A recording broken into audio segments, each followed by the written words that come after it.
Hey guys, it's George Death here, and the fountain always causes me issues. Today I'm going to be bringing you another League of Legends commentary. This time it's going to be on Yorick. When he first came out, a lot of people were considering him to be fairly underpowered. Embrace the inevitable. Well, now this is interesting. Welcome to Summoner's Rift. I'm controlling. Okay, there we go. Everything has an expiration date. The game seems to have fixed itself. I was controlling him for a minute there. I know a lot of people don't consider him to be very good, especially at the very beginning of the game when he was first released. But he has definitely changed a lot since then with this last buff. 30 seconds until minions spawn. And I just want to show you guys that not all Yoricks are bad. You can have some good Yoricks.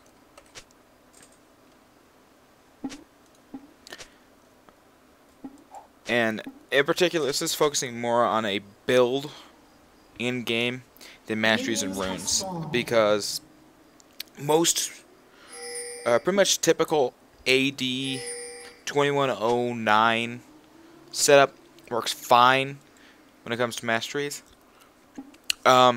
Whereas runes, I mean, it's another fairly typical thing.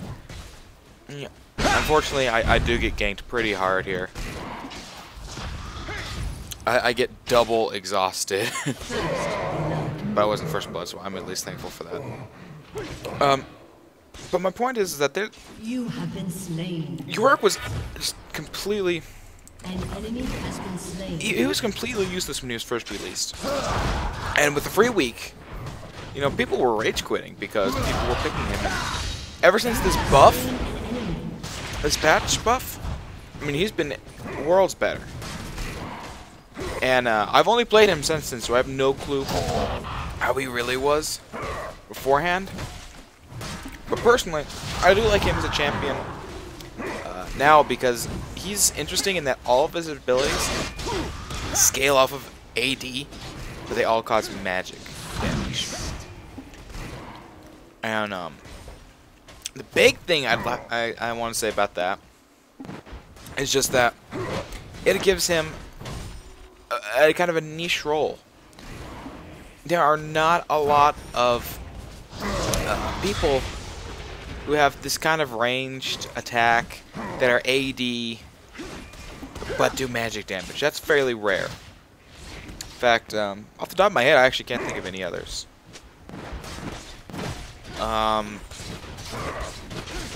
Maybe Garen's Decisive Strike, but that's also not going to be ranged like this.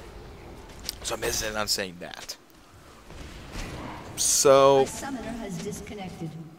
the point of this is just to show Yorick is viable. Don't rage quit when you see somebody pick him. If you've played with them before and they suck with Yorick, okay, fine, I understand that. But if you don't suck with, if you've not played with them before, give them a shot before you just rage.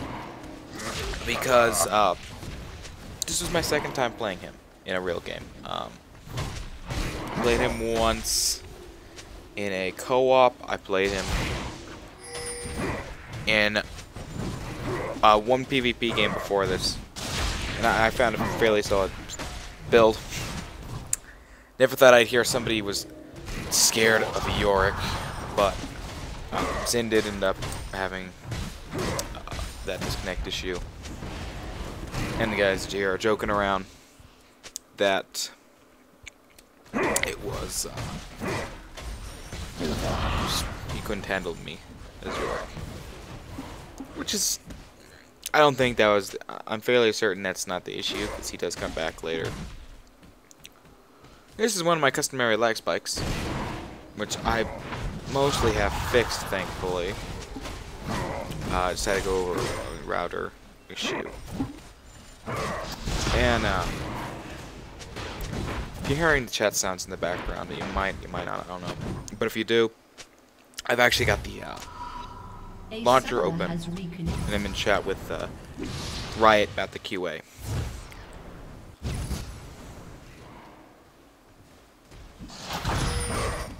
So, you know, this is a fairly long game. Yeah, he was on a laptop. He didn't plug in the battery, so he was had some issues.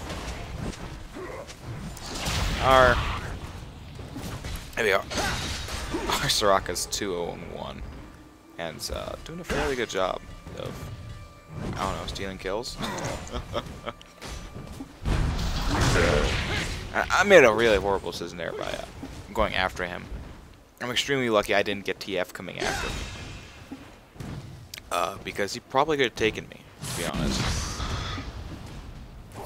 And then Naza shows back up, so it's a 2-on-1 now. But, you know, I've tried starting out with the Dorn's blade, and it's just, it gives him a little bit more oomph, but I just don't think it's enough over the Dorn's shield, so I still go with that.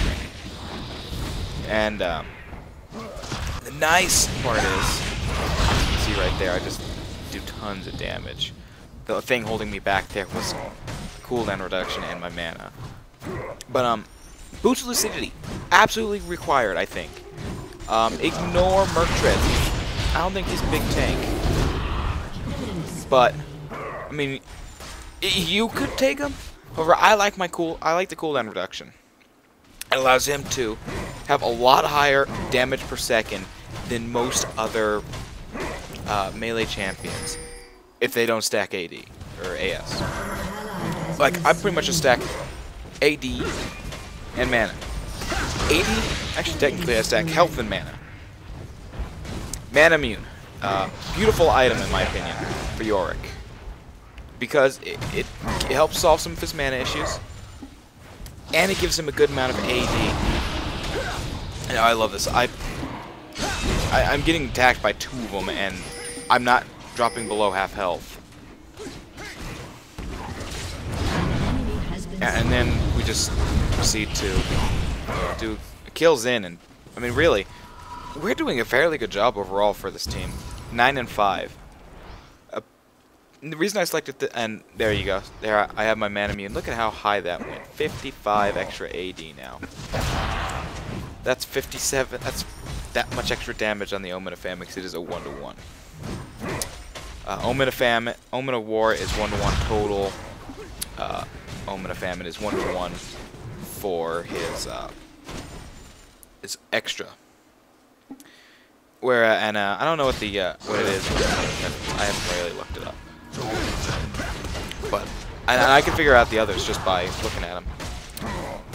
There's a couple situations in here where Yorick ult it's just insane, and I get greedy. See, look, I just Yorick ult. I'm gonna die. Screw it. Go do some damage. Oh no, I died. So now I'm working on the second major item of my build, and that is the powerful on him and the way I build him. It's an extremely powerful Atma.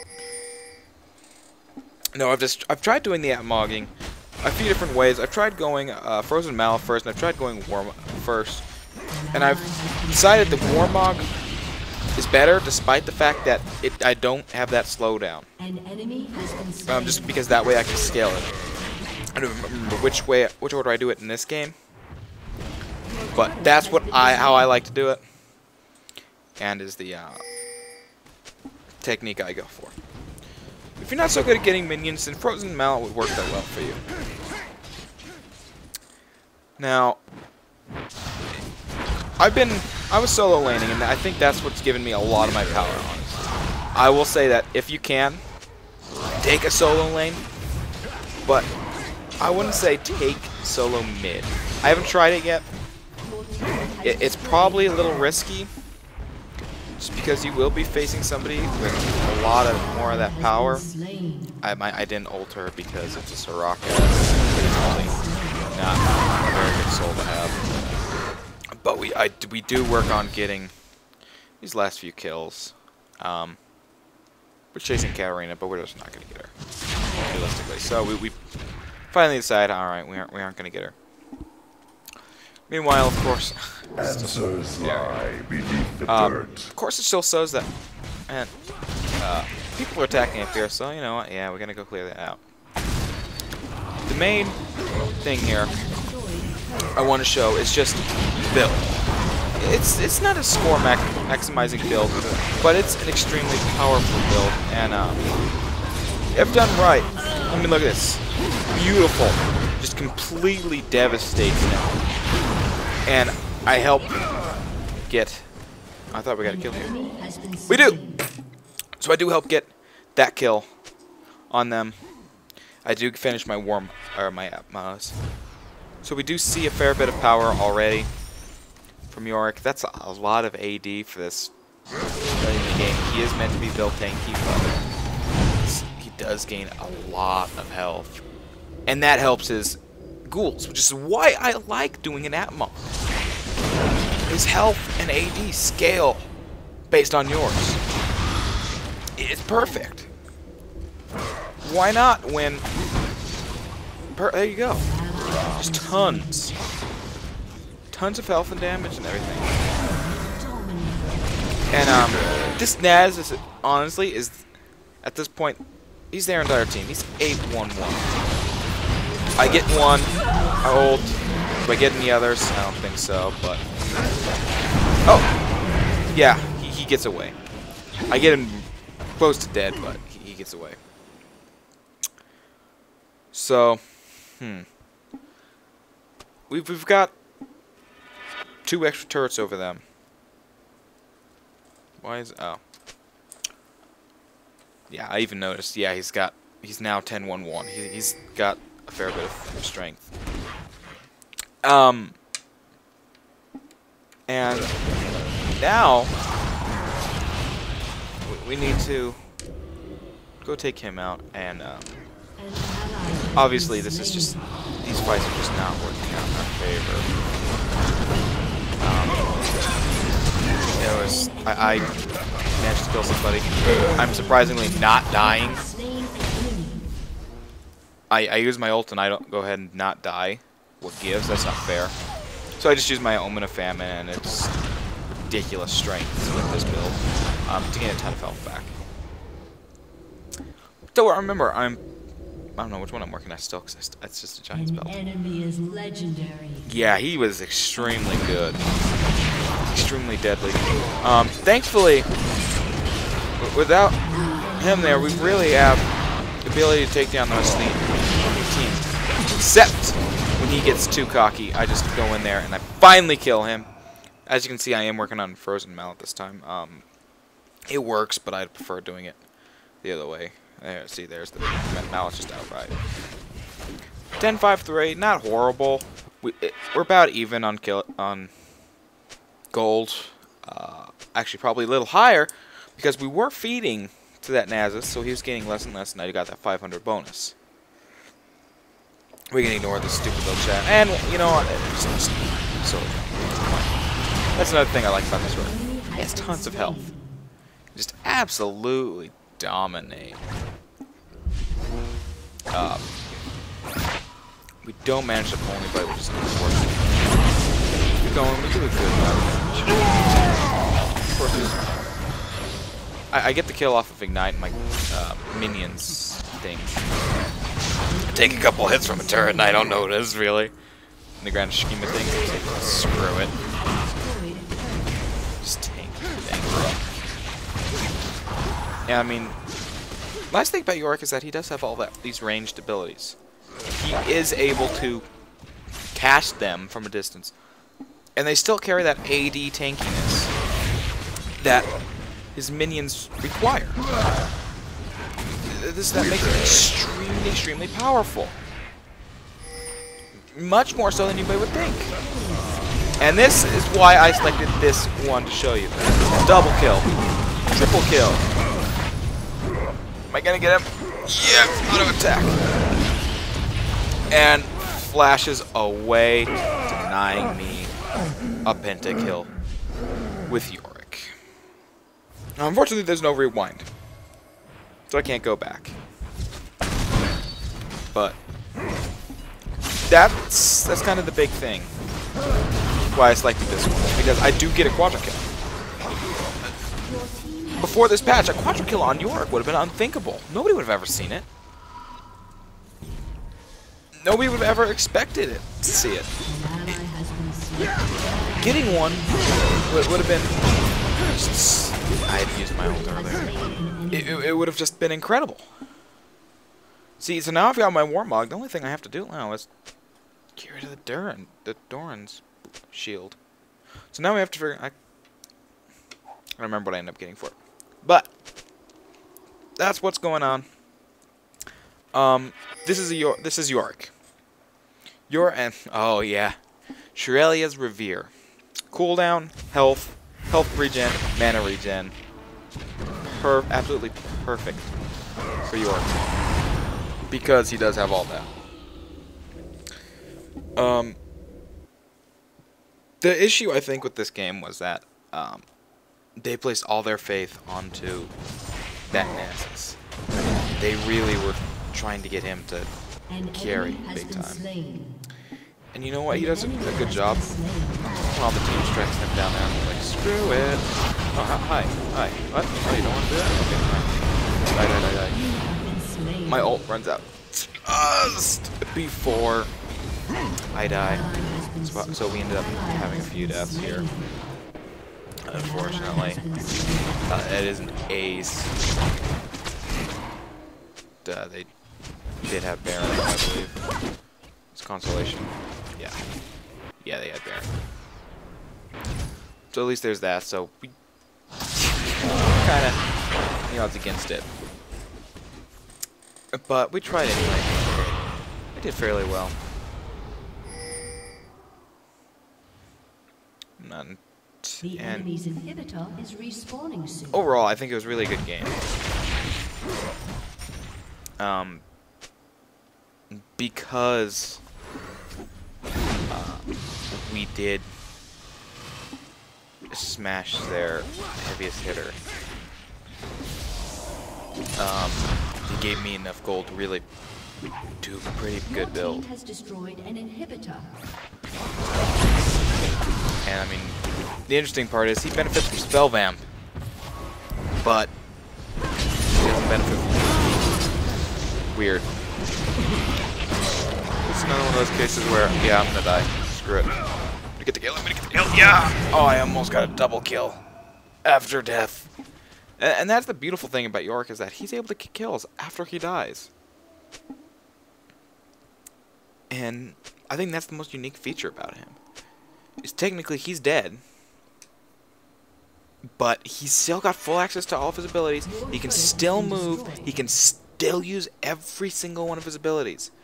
Unlike Karthus, who's only able to use his abilities. He can't move around.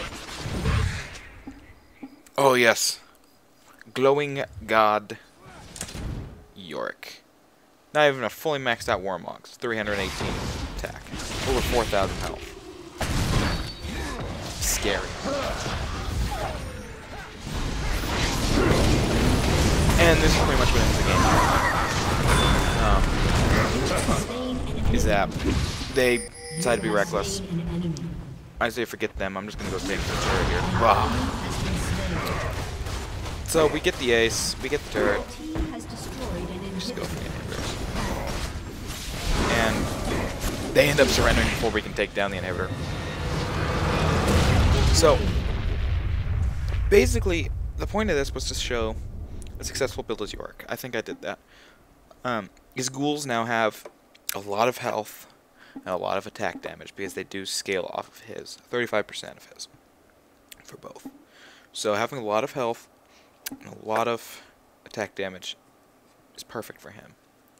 That's why an Atma build with a mana immune for the mana, I think works so well for him. Is that it does give him that extra boost. He can use his abilities more often. Now, honestly, I'd have liked to have seen me get blue more in this game. Would have given me that cooldown I needed. Mana regen right off the bat. I'm going to try some jungling as him.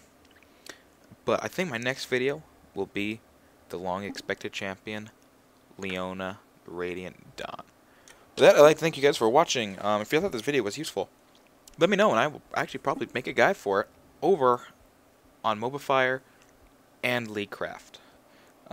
Once again, I want to thank you guys for watching. my next video will be for Leona, Radiant Dawn. Thank you guys for watching. Third time. And see you later.